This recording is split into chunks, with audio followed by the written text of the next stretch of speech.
বিবৃতির ভাষা এখন বদলে গেছে, কথাবার্তা কিন্তু অন্যরকম, হিসাব নিকাশ মেলানো হচ্ছে, কোথায় কি হচ্ছে কি ব্যাপার, এই হচ্ছে পরিস্থিতি। ঢাকা বিশ্ববিদ্যালয়ে উত্তেজনা ছিল। তো সমবায় আপনাকে দিয়ে শুরু করতে চাই, আপনি তো রাজনীতির মানুষ, এটাকে কিভাবে দেখছেন? ধন্যবাদ আপনাকে, আমার সহ আলোচককেও শুভেচ্ছা জানাচ্ছি। দেখুন, বাংলাদেশের রাজনীতিতে সবসময় উত্তেজনা থাকে।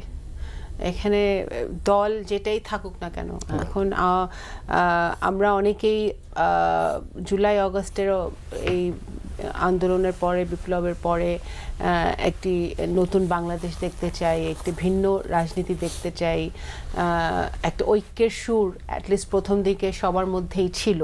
হ্যাঁ, আমরা দলমত নির্বিশেষে যারা ফ্যাসিবাদের বিরুদ্ধে মাঠে ছিল, গণতন্ত্রের লড়াইয়ের মাঠে ছিল, তারা মোটামুটি মোটা দাগে সবাই কিন্তু আমরা সব দলই চাচ্ছিল যে একটি স্বচ্ছ বাংলাদেশ হোক, রাজনীতি স্বচ্ছ হোক, আমাদের যে সংস্কারগুলো হবে সেগুলো একটা পলিটিক্যাল কনসেনসাসের মাধ্যমে হোক।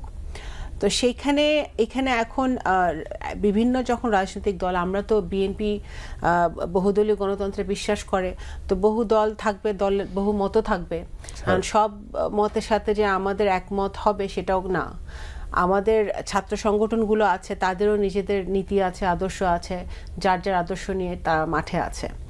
কিন্তু দুঃখজনক হচ্ছে যে যখন দেশ গড়ার সময়, যখন একটা 15 বছরের একটা ফ্যাসিবাদের পরে, একটা এত কিছু, এত রক্তের পরে, এত মৃত্যুর পরে, এত খুমগুনের পরে যখন আমরা একটা জায়গায় এসে পৌঁছেছি যে ঠিক আছে আমরা 50% আমাদের যেটা আমরা চেয়েছিলাম সেটা গেইন হয়েছে, যে ঠিক আছে ফ্যাসিবাদের পতন হয়েছে, হাসিনা পালিয়ে গেছে, আওয়ামী লীগ দৃশ্য তো দেখা যাচ্ছে না, বা দুর্নীতিবাজদের দৃশ্য তো দেখা যাচ্ছে না, যারা খুনের অর্ডার দিছে, গুলির অর্ডার দিছে, তাদেরকে কেউ কেউ হয়তো অ্যারেস্ট হয়েছে, অনেকেই পালিয়ে গেছে দুর্ভাগ্যবশত, সেটা এই সরকারের ব্যর্থতা, ইন্টারিম সরকারের ব্যর্থতা। কিন্তু আপাত দৃষ্টিতে আওয়ামী লীগ দৃশ্যমান না।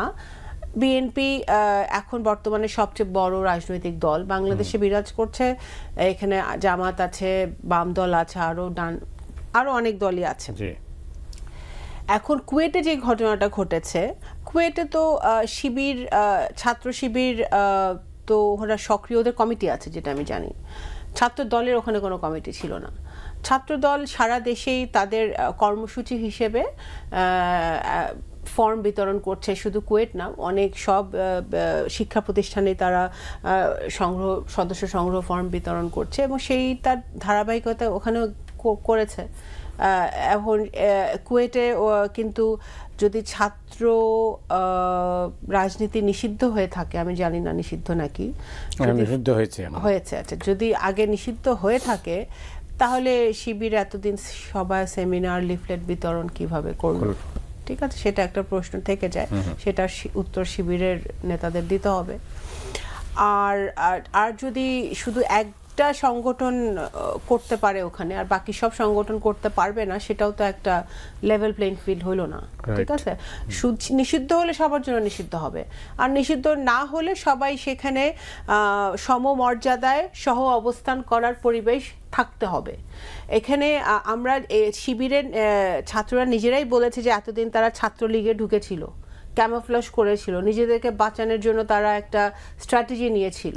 তো এখন তাদের এই লুকাছুপির রাজনীতি তো তাদের করার দরকার নেই। তারা যদি এখন, যেহেতু সবাই খোলামেলা রাজনীতি করতে পারছে, কথা বলতে পারছে, প্রতিবাদ করতে পারছে, ডিমান্ড করতে পারছে, কিছু হলেই রাস্তায় শাহবাগে জড়ো হয়ে যাচ্ছে মানুষ, তো ওদের তো মানে ভিজিবল পলিটিক্স করতে কেউ বাধা দেয় নাই তাদেরকে।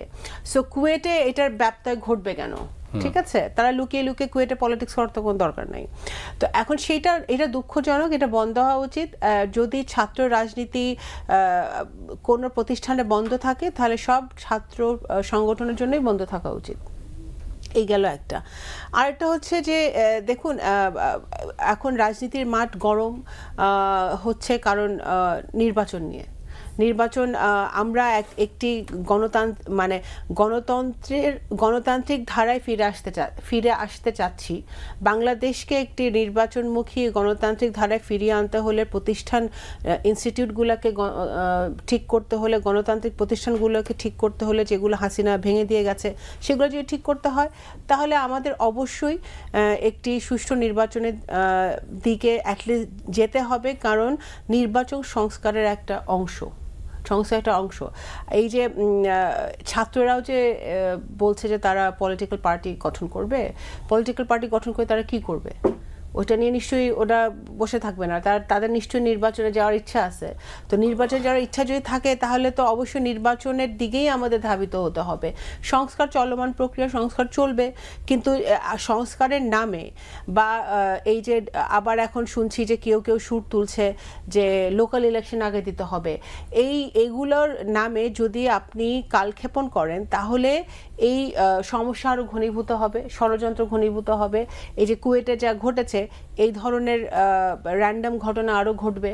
এখন এখানে কে ঘটাচ্ছে, কেন ঘটাচ্ছে, কিভাবে ঘটাচ্ছে, বাইরের কোনো শক্তির ইনভলভমেন্ট আছে নাকি, আওয়ামী লীগ এখানে জড়িত নাকি, এগুলো অনেক ব্যাপার আছে। কিছুদিন আগে দেখলাম সচিবালয়ে আগুন লাগলো, তো কেন লাগলো, কিভাবে লাগলো, সরকার পুলিশ কি করলো, প্রশাসন কি করলো? তো এখন এই জিনিসগুলো কিন্তু অত্যন্ত আমরা চিন্তিত, বা বাংলাদেশের মানুষ চিন্তিত, কারণ যেই কারণে মানে হাসিনার উপর সবাই অতিষ্ঠ ছিল, একটা ছিল যে সীমাহীন দুর্নীতি, আর একটা ছিল তার মানে একেবারে মানে পাওয়ার এক্সারসাইজটা সে এইভাবে করেছিল যে একজনের হাতে সকল ক্ষমতা ছিল এবং প্রশাসনকে ব্যবহার করে সে সকল দমন পীড়ন চালাচ্ছিল। এটাই তো হাসিনার মেইন একটা ইয়ে ছিল। এখন সেইটাই যদি এখনো যদি জিনিসের দাম না কমে, এখনো যদি সিন্ডিকেট তারা ভাঙতে না পারে, এখনো যদি পুলিশ শক্তিশালী না হয়, এখনো যদি পুলিশের উপর জনগণের আস্থা ফিরে না আসে, তাহলে তো 6 মাসে এই সরকারের তো খতিয়ান, এই সরকার কি করলো 6 মাসে? অনেক ধন্যবাদ। আপনি রাজনীতিবিদ শামা ওবায়দের বক্তব্য শুনেছেন, তো আপনি কি মনে করেন যে রাজনীতি সঠিক পথে এগুচ্ছে? রাজনীতি সঠিক পথে এগুচ্ছে কিনা এটা জবাব দেওয়া আসলে কঠিন এই অর্থে যে গণ অভ্যুত্থান পরবর্তী পরিস্থিতিতে রাজনীতি এরকমই হওয়ার কথা, এটা আমার মনে হয়। আসলে পরিস্থিতিটা আমাদের ইচ্ছার উপর নির্ভর করে না। আমরা প্রত্যাশা করলেও রাজনীতি কিন্তু ওই কোট আনকোট সঠিক পথে এগোবে বলে আমার মনে হয় না। কুয়েটে যে ঘটনা ঘটেছে সেটা আমার কাছে মনে হয় যে এরকম ঘটনা ঘটাই স্বাভাবিক ছিল। কেন আপনার মনে হয় স্বাভাবিক? মনে হয় এজন্য যে আসলে তো হাসিনা পরবর্তীকালে যেসব সংগঠন হাসিনা উৎখাতে জড়িত ছিল তাদের মধ্যে যে মতভেদ, এগুলো সামনে আসবে, এটাই খুব স্বাভাবিক। যেমন ছাত্র রাজনীতি নিয়েও কিন্তু কিভাবে চলতে পারে ছাত্র রাজনীতি, কিংবা আদৌ চলতে পারে কিনা, এই নিয়ে কিন্তু রাজনীতিতে মারাত্মক রকমের মতভেদ আছে। তো এই মতভেদের মধ্যে কিন্তু বৈষম্য বিরোধী ছাত্র আন্দোলনের সঙ্গে বিএনপির যে অঙ্গ বা সহযোগী সংগঠন তাদের মতভেদ আছে। যেমন আপা যেটা বললেন যে ক্যাম্পাসে যেখানে ছাত্র রাজনীতি নিষিদ্ধ আছে এখন পর্যন্ত, সেখানে বৈষম্য বিরোধীরা কিন্তু তৎপর আছে এবং তারা দাবি করছে তারা কোনো দলের অঙ্গ সংগঠন না, সেই জন্য তাদের এই অধিকার আছে। আবার অন্য পক্ষ থেকে বলা হচ্ছে যে তারা তো একটা রাজনৈতিক এন্টিটি, তাহলে তারা সক্রিয় থাকলে অন্যরা কেন সক্রিয় থাকতে পারবে না? এখানে কিন্তু মানে শিবিরের উপস্থিতি নিয়েও প্রশ্ন আছে। কয়টা ক্যাম্পাসে শিবিরকে নিষিদ্ধ করে রাখা হয়েছে দীর্ঘদিন ধরে, এবং এটার যৌক্তিকতা নিয়েও কিন্তু প্রশ্ন আছে যে শিবির তো নিষিদ্ধ ঘোষিত ছিল না, মানে হাসিনা আমলের শেষ দিকে নিষিদ্ধ হয়েছে কিন্তু এর আগে তো ছিল না। তো কারা তাকে নিষিদ্ধ করলো এবং কেন নিষিদ্ধ করে রাখলো দীর্ঘদিন? যেমন জাহাঙ্গীরনগরে ঢাকা ইউনিভার্সিটিতে, আমি ঢাকা ইউনিভার্সিটির ছাত্র ছিলাম, তো নিষিদ্ধ ছিল। কারা নিষিদ্ধ করলো? দেখা গেছে যে জামাত বিএনপির সঙ্গে মিলে সরকার দেশ চালাচ্ছে, কিন্তু ক্যাম্পাসে তারা নিষিদ্ধ। এটা একটা অস্বাভাবিক ব্যাপার। তো আমি মনে করি যে ছাত্র রাজনীতি যেভাবে চলছিল সেটার একটা প্রকাশ কিন্তু এখানে ঘটবে, এবং আমি বরং একটু আশ্বস্ত যে পরিস্থিতিটা এখনও নিয়ন্ত্রণে আছে। এবং কালকের ঘটনার পরে ঢাকা ইউনিভার্সিটিতে বাদ প্রতিবাদ হয়েছে কিন্তু সংঘাত হয়নি, সেটা কিন্তু একটা স্বস্তিকর ব্যাপার। সংঘাত হতে পারত এবং অন্যান্য ইউনিভার্সিটিতেও ছড়িয়ে পড়তে পারত। তো তবু এটা তো দুঃখজনক ঘটনা নিঃসন্দেহে, এবং এটা নিয়ন্ত্রণে কিন্তু মানে